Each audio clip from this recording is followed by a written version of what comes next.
Boa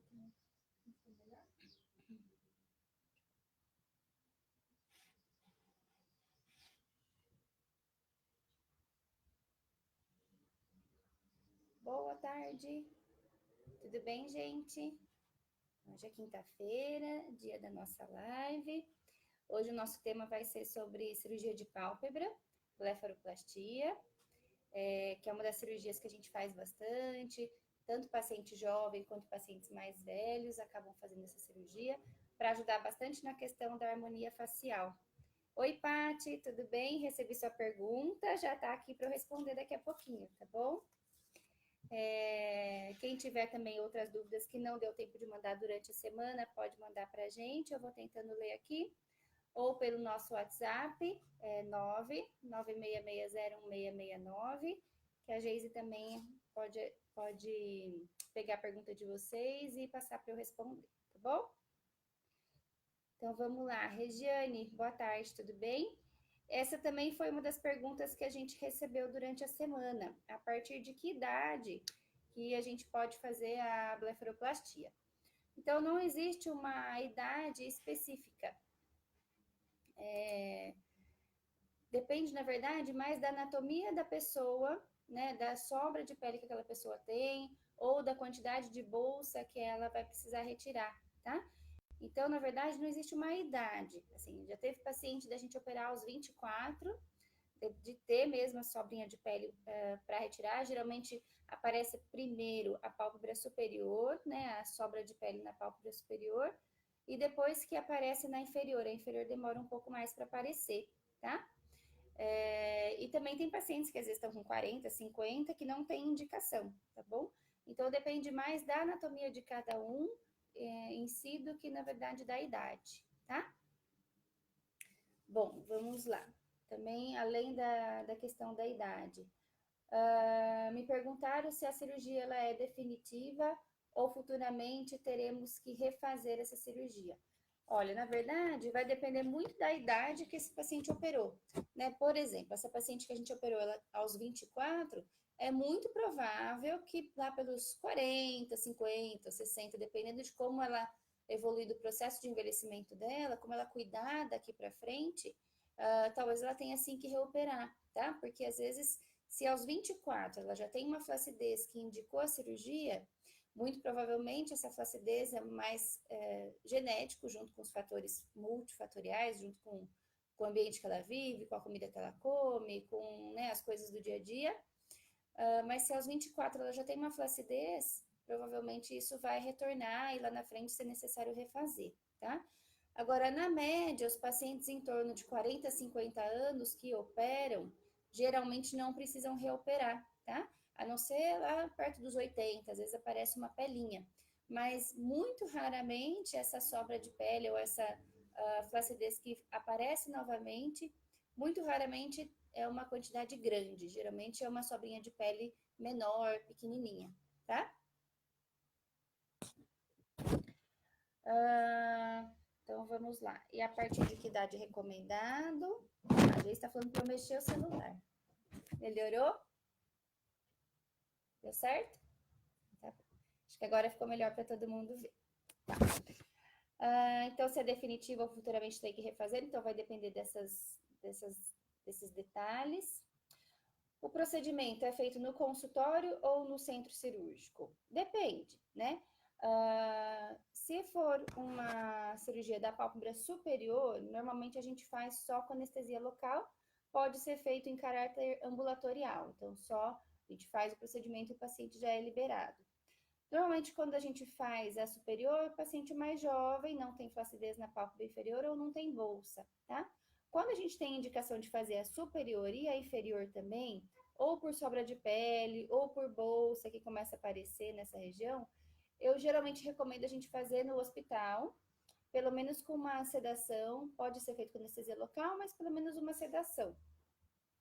Porque a pálpebra inferior, a gente tem que dar uma puxadinha, então o paciente às vezes fica um pouco aflito, da gente estar mexendo muito próximo do olho. Então, às vezes acaba subindo a pressão, aí se sobe a pressão, sangra um pouquinho mais, fica mais roxinho no pós-cirúrgico. Então, geralmente, quando eu vou fazer superior e inferior, eu prefiro fazer em centro cirúrgico, no hospital, e a gente faz uma internação um dia. Então, normalmente a gente interna cedinho, faz o procedimento e no final da tarde a gente libera, tá? Claro que se o paciente tiver alguma intercorrência, aí às vezes a internação pode se prolongar para o outro dia, mas é muito raro, tá? Geralmente o paciente faz de manhã e à tarde já está em casa, tá? E quanto tempo de recuperação? Em média, a gente tira os pontinhos com 7 dias. O roxinho sempre fica, não tem jeito, né? A pálpebra é uma pele muito fininha e bastante vascularizada.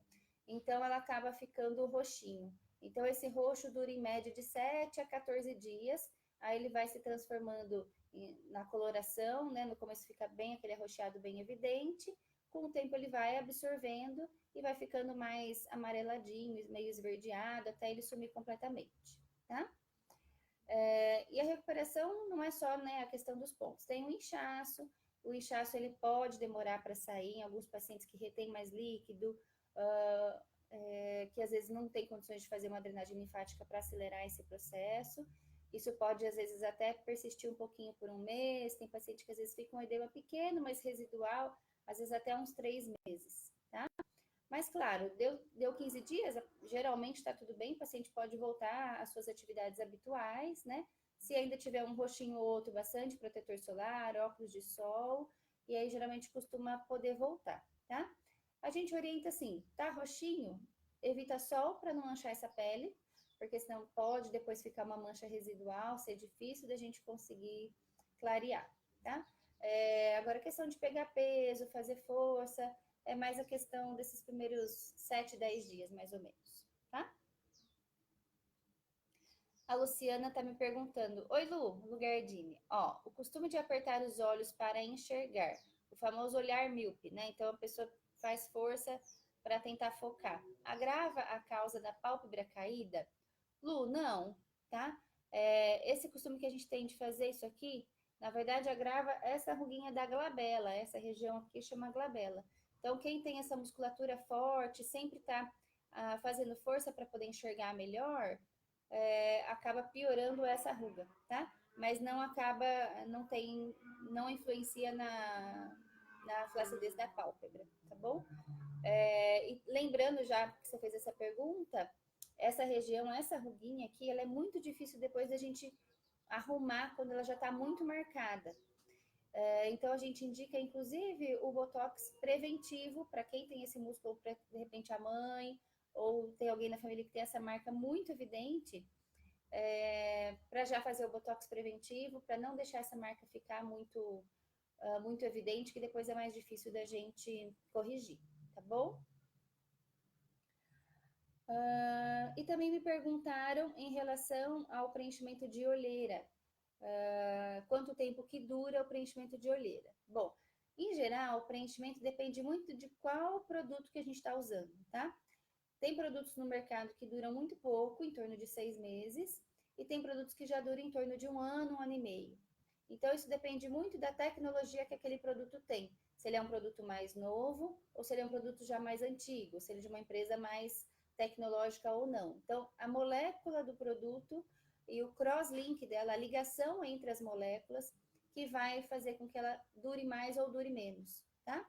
Então, em média, o preenchimento de pálpebra que a gente faz aqui dura em média de um ano e meio. Quando que a gente pode, quando que está indicado a gente preencher, geralmente pálpebra inferior? Quando o paciente tem essa região muito funda, cria inclusive uma sombra, parece que a olheira está pior, está mais funda do que ela já seria, se não tivesse essa questão do osso mais fundinho, tá? A olheira a gente considera que tem 3 causas principais. A causa anatômica, que é quando esse osso está bem fundinho. A pele, de ter alguns vasinhos, então, que podem deixar ela vermelha, mais avermelhada. Então, uma origem vascular. Ou uma origem de pigmentação. Então, quem tem mancha mesmo, quem tem a pele mais escura nessa região. Então, a gente precisa avaliar sempre a olheira para saber qual dessas 3 causas ou se tem causas associadas. Então, a maioria dos pacientes acabam tendo um fundinho e às vezes uma pigmentação ali que vai precisar clarear. Ou às vezes algum vasinho que vai precisar fechar com uma luz pulsada, por exemplo, ou algum tipo de laser, tá?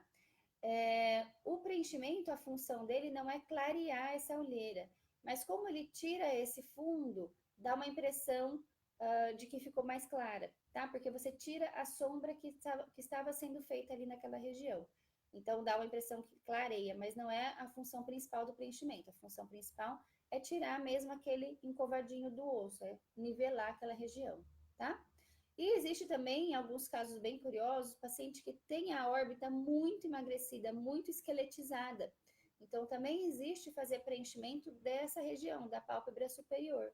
Claro que a incidência de pacientes com essa necessidade é muito menor, mas existe sim também essa possibilidade, tá bom? E depois de quanto tempo é preciso refazer o preenchimento das olheiras? Então, vai depender dessa questão de qual preenchedor que foi usado, de qual tecnologia. Então, em alguns preenchedores 6 meses e outros preenchedores 1 ano e meio, tá? Que vai ser necessário ser refeito. Bom, então, das perguntas que eu tinha recebido, eram essas. Agora eu vou abrir para quem quiser me mandar aqui, eu vou dar uma checada no Insta se alguém mandou. E quem quiser também pode mandar, fica à vontade, tá? Vamos olhar aqui. Ó, enquanto vocês não me mandam, eu vou aproveitar essa oportunidade e vou comentar. Hoje eu recebi uma mensagem de uma paciente que mora no exterior e perguntando se a gente poderia fazer uma consulta pelo celular, via WhatsApp, né? A gente é proibido pelo Conselho Federal de Medicina de fazer consultas, avaliações por meios que não sejam presenciais, tá? E eu posso justificar isso para vocês, inclusive com a cirurgia que a gente fez hoje. Por que o Conselho nos proíbe da gente fazer essas consultas por WhatsApp, por grupo, sem ser presencial, né? O exame físico ele é muito importante para a gente saber qual que é a patologia que o paciente tem, exatamente, fazer um diagnóstico correto, para a gente poder fazer um tratamento correto, tá? Então, hoje, muitas vezes os pacientes chegam para mim e falam, doutora, eu vim porque eu quero fazer uma lipoaspiração. E eu sempre pergunto, mas o que te incomoda? Porque às vezes o que você imagina que necessita ser feito não é, na verdade, a melhor indicação, tá? Mas é comum os pacientes chegarem já com o nome do tratamento que eles estão buscando. Então, eu acabo voltando no começo na consulta, peço para me explicar o que incomoda para a gente saber se de fato aquilo está indicado ou não. Hoje, por exemplo, eu fiz uma abdominoplastia agora à tarde, e se você visse a foto da paciente, ela tinha uma barriguinha, um abalamento do umbigo para baixo. A grosso modo, quem olhasse primeiramente, ia olhar e falar assim, nossa, ela precisa de uma lipinho ali embaixo do umbigo, tem uma gordurinha ali localizada. E muitas pessoas falariam para ela, olha, você precisa de uma lipoaspiração. Por que é importante a gente avaliar? Porque, na verdade, ali não era um acúmulo de gordura. Olha, a Rita está me escrevendo, que pena, está cortando.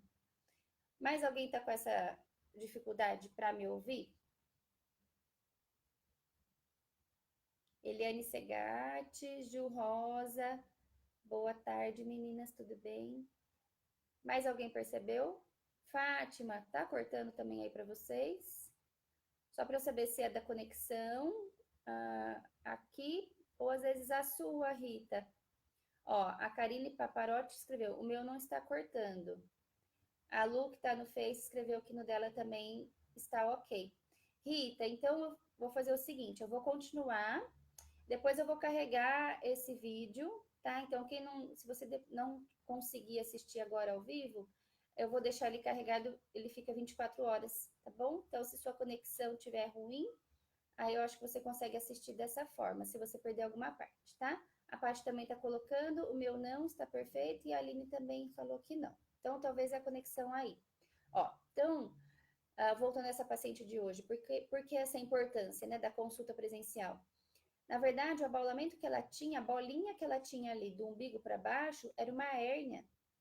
Se a gente coloca uma cânula de lipoaspiração numa região que tem uma hérnia, você perfura o intestino. Olha a gravidade da situação, né? Então, por que isso é só um dos exemplos, mas como foi uma pergunta hoje que eu recebi pelo WhatsApp, e essa paciente que a gente operou agora, então acho que é um bom exemplo para vocês entenderem, né? Então, se a gente não faz o exame físico correto, se a gente não examina esse paciente, se eu não coloco a mão nesse abdômen, se eu não apalpo, se eu não sinto esse músculo, se eu não ponho a mão e vejo se tem gordura, se não tem, se for só por foto, o paciente chegou, deitou, operou, imagine, né, o risco que a gente tem de fazer um procedimento errado, né? Então, olha a gravidade que a gente poderia, né, um dano tão grande que a gente poderia causar em algum paciente. Então, por isso que a nossa consulta é tão importante, por isso que eu prezo tanto. Muita gente liga, pergunta valor de procedimento, de preenchimento, de botox. Então, a gente também não pode passar valores, né? Porque os valores também não são tabelados, porque cada paciente tem uma necessidade, tá? Então, acho que é importante esse esclarecimento, porque a gente tem um canal aqui para conversar bem sincero, né? Então, bem aberto. Então, se vocês tiverem de dúvida, a gente vai conversando. Eu estou aqui para isso mesmo, porque hoje a gente tem muita informação ruim na internet, por isso que eu faço questão de estar aqui uma vez por semana conversando com vocês, para a gente poder ter uma conversa franca, né? Sem pudores, né? Do que acho que é importante de vocês saberem, tá?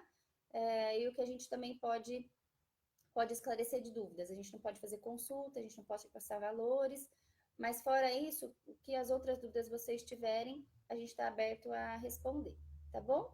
Então, acho que isso que era uma coisa importante, né, de que a gente não pode fazer consultas, né?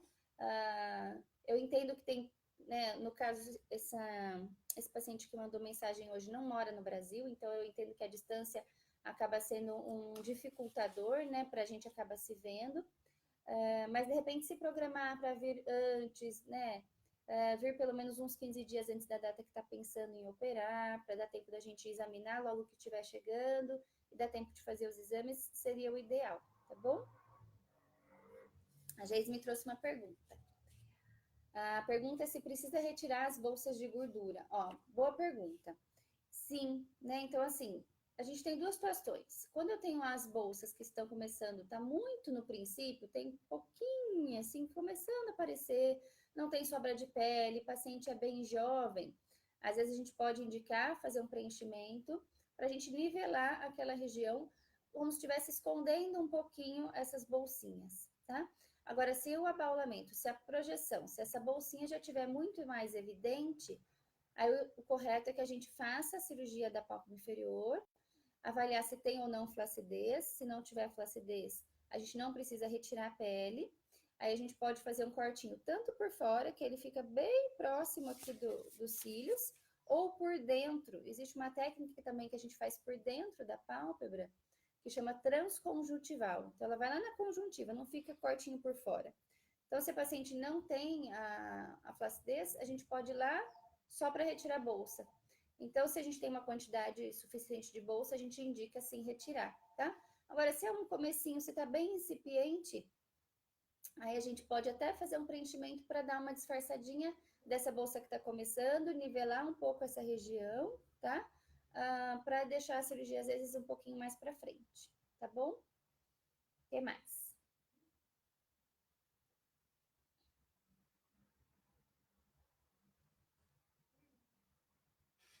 Então, vamos lá. Então, ó, fazendo um resuminho para quem chegou agora. A gente comentou questão da idade, que não tem idade para indicação da cirurgia, mas depende mais da anatomia. A gente pode fazer, por exemplo, só a superior, se o paciente for ainda muito jovem, está começando, e se embaixo ainda não tiver necessidade, às vezes a gente consegue corrigir algumas imperfeições com preenchimento. A gente pode fazer o procedimento ambulatorial, então terminou o procedimento e vai embora. Quando é só de cima, dá para fazer até com anestesia local. Quando é em cima e embaixo, eu prefiro fazer com uma sedação, que o paciente dorme um pouquinho, relaxa e tem alta no dia seguinte. Agora, já trouxe outra pergunta. Vamos lá. A cirurgia ajuda na melhora da visão? Olha, pacientes que são muito idosos, né? Que já tem aquela pelinha que vem à frente, assim, ó. Fica bem aqui, não dá pra ver? Que já quase, ou tem paciente que a pelinha cobre os cílios.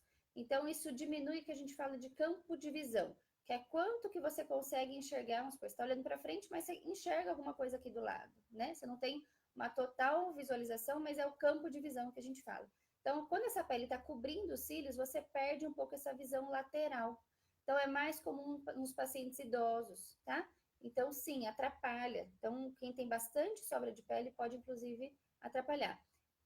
Na verdade, eu falei dos idosos, mas às vezes tem também paciente mais jovem, com a pelinha que está mais flácida e que acaba essa região lateral ficando mais prejudicada, tá? Então, sim, a cirurgia pode ajudar nessa melhora do campo de visão, tá bom? E tem como fazer lifting de sobrancelha associado? Boa pergunta também. Então, tem paciente que a sobrancelha é mais baixa, então não é tão arqueadinho. Então, a sobrancelha sendo mais baixa, vou apertar aqui para vocês entenderem um pouco melhor. Essa pelinha acaba pesando mais em cima do olho, tá? Então, às vezes, o paciente tem as duas coisas. Tem a sobra de pele na pálpebra, mas também tem a queda do cantinho da sobrancelha. Então, se a gente primeiro reposiciona o cantinho da sobrancelha, depois eu venho e tiro aquele excesso de pele que ficou. Se eu tentar corrigir só a sobra de pele, sem levantar o cantinho da sobrancelha, vai ficar uma cirurgia. Pode ser feito, mas ainda vai ficar aquele olhinho fechado, aquele olhar tristinho. Então, quando o paciente tem essa queda lateral, geralmente da sobrancelha, a gente primeiro na cirurgia faz o lifting. Então, normalmente a gente vem, faz um cortinho aqui dentro do cabelo, solta toda essa região lateral, a gente por dentro, né, acaba tracionando essa pele, sutura, faz vários pontinhos aqui por dentro e tira um pedacinho de pele aqui, tá? Então, isso chama lifting de sobrancelha, lifting temporal, que a gente fala. Então, primeiro a gente começa com essa cirurgia, quando tem essa indicação, e depois aquele tanto de pele exatamente que sobrou, que aí a gente vem, faz o risquinho aqui. Também me perguntaram onde que é a cicatriz da pálpebra, né? Então, quando a gente tá com o olho fechado, é no fundinho. Então, a gente é na curvinha, tá? Da hora que você tá de olho aberto, você não vai enxergar onde é que tá a cicatriz. A hora que te fechar, for passar maquiagem, vai dar para enxergar um risquinho. Graças a Deus, a pálpebra é uma das regiões do corpo que melhor cicatriza. Então, a gente fica com a cicatriz muito discreta. E na inferior é aqui, ó, bem um pouquinho para baixo dos cílios, bem rente aos cílios. Ou no caso do paciente não ter flacidez, fazer aquela por dentro do olho, que a gente chama transconjuntival, tá? E fica a cicatriz? Gente, na plástica a gente tem um problema. Ou uma solução, né? Depende da visão. A gente sempre vai trocar uma flacidez por uma cicatriz. Olha, meu dente tá com batom. Peraí. Ai, que horror. Desculpa. Aí. Então, na pálpebra a gente tem, na plástica a gente tem essa situação. A gente sempre vai trocar uma flacidez por uma cicatriz, né? Porque como que eu vou tirar a pele? Então, para eu tirar a pele, eu tenho que fazer um cortinho, tirar. Obrigada, Karine, não dava para ver. Então, a gente se eu tenho flacidez, a gente não tem como tirar se eu não fizer um cortinho, retirar essa pele e suturar, tá? Na verdade, a cicatriz, ela não é pela presença do ponto, né? Então, muita gente fala assim, não, dá um pontinho falso, ou às vezes fez um machucadinho, né? Muita gente fala, dá um pontinho falso para não ficar marca. Vai ficar marca com um pontinho falso, porque a marquinha é da onde você teve a junção dessa pele, tá? Então, até na plástica que a gente faz, aquela cicatriz, o pontinho intradérmico, fica bem fininho, fica bem juntinho, bem discreto, fica aquele risquinho, tá? A gente não faz mais, né, aqueles pontos normais, assim, pontos separados na pele, a não ser um lugarzinho ou outro que não captou tão bem, ou em junções de cicatrizes, aonde juntou uma cicatriz com a outra, a gente acaba fazendo um pontinho simples. Mas com nylon 6, que é bem fininho, que a gente tira logo no retorno para não marcar, tá? Então, habitualmente, a gente faz o ponto por dentro da pele, que fica só o risquinho, tá bom? Então, isso em toda a cirurgia plástica, né? Na pálpebra, abdominoplastia, cirurgia do abdômen, cirurgia de mama. Então, a gente sempre faz esses pontinhos intradérmicos, que são dentro da derme. Derme é a camada mais profunda da pele, para esse ponto não ficar marcado, não ficar visível, tá bom? Então, fica uma cicatriz, mas a pálpebra cicatriza super bem. Das regiões do corpo é uma das que melhor cicatriza, tá? E além de cicatrizar muito bem, fica em regiões bem escondidas, então fica no côncavo do olho e fica bem próximo aqui dos cílios. E além do que, também a gente faz esse pontinho intradérmico, que também fica só o risquinho, tá bom? Existe sempre a dúvida se, doutora, eu tenho uma tendência a fazer queloide, ou eu tenho uma cicatrização que é muito ruim, como que isso pode ficar no rosto? Vou ter algum tipo de problema, né? Então, na pálpebra pode acontecer também, mas é extremamente raro, tá? Extremamente raro. Porque essa questão da pele ser muito fininha e de ter uma região bem vascularizada, então chega bastante sangue nessa região. Então, a chance de acontecer é muito pequena, tá bom? Na verdade, eu nunca vi, tá? Mas pode acontecer, tem relatado na literatura que pode acontecer, tá? Mas não é o habitual. A gente geralmente tem cicatrizes hipertróficas ou queloides em algumas regiões que tem uma predisposição maior. Por exemplo, ombro, estatisticamente falando, tem uma probabilidade maior. Lóbulo de orelha também tem uma probabilidade maior. Quem faz cirurgia cardíaca também, estatisticamente, a chance é maior. E nas costas e joelho, tá? Então, algumas regiões no corpo são mais propensas a ter uma cicatriz hipertrófica ou um queloide. E também a questão genética, pacientes mais pardos, né? Então, pacientes que têm alguma descendência da raça negra, estatisticamente falando, tem uma chance um pouquinho maior para cicatriz ruim, tá bom? Gente, eu acho que então o nosso tema de hoje seria esse, né? Mais a cirurgia das pálpebras, associada ou não com preenchimento, e a associação também bacana que me perguntaram sobre o lifting de sobrancelha. Uma outra situação que também a gente tem, quando o paciente às vezes tem uma quedinha discreta ou alguma simetria, o que a gente pode fazer também é o fio de sustentação. Então, isso a gente também faz em consultório. Primeiramente, a gente faz o botox, geralmente, porque eu tenho um músculo aqui que abaixa esse cantinho da sobrancelha e esse músculo que traciona. Então, quando a gente faz o botox, por exemplo, a gente bloqueia esse músculo que está puxando para baixo e deixa esse músculo funcionando, que é para ele tracionar. Se o músculo ele não é tão forte, se ele não conseguiu sozinho tracionar o cantinho da sobrancelha, a gente associa o fio de sustentação, que é o fio de silhouette. Que aí a gente faz uma picadinha aqui embaixo, venho por baixo da pele, laço esse cantinho da sobrancelha e traciono. Então, ele também faz um liftingzinho da sobrancelha, tá bom? Então, a gente tem essa opção do lifting de sobrancelha, tanto cirúrgico, para fazer o cortinho, quando essa queda é muito evidente, ou quando é uma queda mais inicial, a gente pode fazer em consultório com um fiozinho de sustentação, tá bom? Olha, vamos agora ver. Raquel Ruiz. Raquel colocou: não farei depois de tão mais velha, estou incomodada. Legal, Raquel. Então, o que a gente comentou, não tem idade, né? Então, se tá te incomodando, tem um pouquinho de pele ali, tem uma flacidez, a gente pode sim corrigir, tá bom? Não precisa ficar esperando, não, ficar velhinha para fazer. A gente tem que se cuidar hoje, né? Enquanto tá com saúde, disposta, para depois eu poder aproveitar, né? Vai ficar se sentindo bem, então a gente tem que se sentir bem hoje, né? Vamos só dar uma checada aqui, se eu não deixei nenhuma pergunta para trás.